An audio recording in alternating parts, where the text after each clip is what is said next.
Okay, so our next main topic is animal preservation techniques. इस topic में हम different techniques पढ़ेंगे जिनमें हम एनिमल्स को या एनिमल के जो पार्ट्स होते हैं, लाजमी नहीं है वो पूरे एनिमल्स हों, एनिमल के जो पार्ट्स हैं, बोन्स, उनकी स्किन, उनके जो प्रिंट्स होते हैं डिफरेंट, और इसी तरह से जो पार्ट्स होते हैं, शेल्स हैं, एग्स हैं, हम देखेंगे कि उनको हम किस तरह प्रिजर्व कर सकते हैं. ये इसलिए से इम्पॉर्टेंट टॉपिक है कि हम यहाँ से उन एनिमल्स को या उन एनिमल्स के जो डिफरेंट पार्ट्स हैं उनसे हम एनिमल्स की जो स्पीशीज़ हैं और उन स्पीशीज़ का जो आपस में ताल्लुक होता है वो हम जान पाते हैं. इसमें जो हमारा सबसे पहले सब टॉपिक होगा ज़ाहिर इंट्रोडक्शन. सबसे पहले हम डिस्कस करेंगे स्पेसिमन क्या होते हैं. स्पेसिमन अगर हम जूलॉजिकली बात करें तो it's a zoological specimen of an animal or part of an animal which is preserved for scientific use. So it may be whole organism, it may be part of some organism, it may be some print of an animal or an organism. इसमें जो चीज़ें आ सकती हैं, इसमें birds और mammal की skins आ सकती हैं, इसमें माउंटेड स्पेसिमन, पूरे स्पेसिमन जो है वो आ सकते हैं, जैसे मैंने पहले कहा एग्स और नेस्ट आ सकते हैं. इसमें स्केलेटन मटेरियल है, बोन्स की फॉर्म में वो आ सकता है, फेदर्स की फॉर्म में वो आ सकती हैं. इसमें कास्ट हैं जो डिफरेंट एनिमल्स जो हैं वो प्रोड्यूस करते हैं, सारे एनिमल प्रोड्यूस नहीं करते हैं. इसमें एनिमल्स के जो फुट प्रिंट्स होते हैं, उनकी जो बरोज होती हैं वो भी हो सकती हैं, और फिर जो होल इंसेक्ट्स होते हैं, फिंड इंसेक्ट्स होते हैं वो भी, और माइक्रोस्कोपिक जो स्लाइड्स होती हैं वो भी हम यूज़ कर सकते हैं. सो ये तमाम जो हैं इनको हम स्पेसिमन का नाम देते हैं. स्पेसिमन प्रिजर्वेशन जो है इसका क्या मतलब होता है. So specimen preservation means long term storage और long term preservation of organisms in some suitable medium like formalin, alcohol, in the best possible natural condition.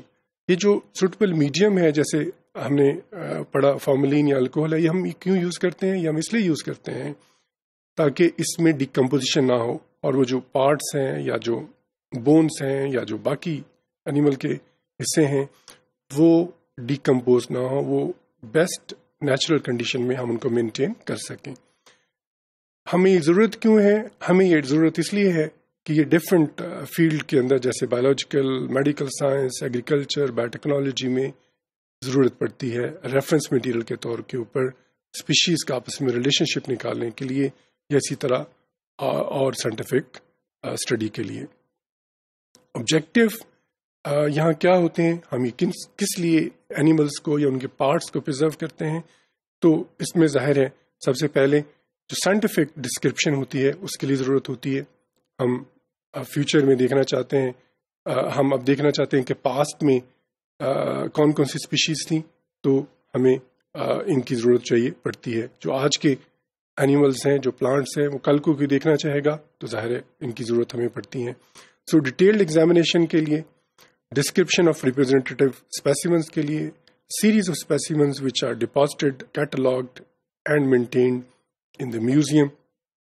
मैंने पहले भी जैसे कहा रेफरेंस के तौर पे भी ये यूज़ होते हैं for other workers in future.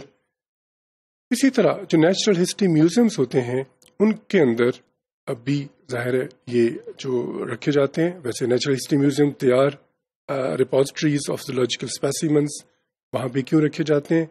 To verify the identity of species. Different तरह की जो स्पीशीज़ हैं उनकी वेरिफिकेशन के लिए, स्टडी और रिसर्च के पर्पज़ के लिए, और इसी तरह to study relationship of different species of animals with each other, और साथ साथ जोलॉजी का जो नॉलेज है उसको बढ़ाने के लिए, और पब्लिक अवेयरनेस जो है लोगों में इंटरेस्ट पैदा करने के लिए एनिमल्स के मुतालिक, कि वो जान सकें एनिमल्स क्या हैं, हमारे लिए ये क्यों ज़रूरी हैं. ज़ाहिर है कुछ जगहें जहाँ पे हम उनको मेंटेन कर सकते हैं, जहाँ पे उनको हम रख सकते हैं, तो ज़ाहिर है लोग वहाँ उनको स्टडी करेंगे और देख पाएंगे कि ये किस लिहाज से हमारे लिए इम्पॉर्टेंट है. तो आम लोगों में اویئرنیس کے لیے اور انٹرسٹ کے لیے بھی ان کو ہم یوز کرتے ہیں.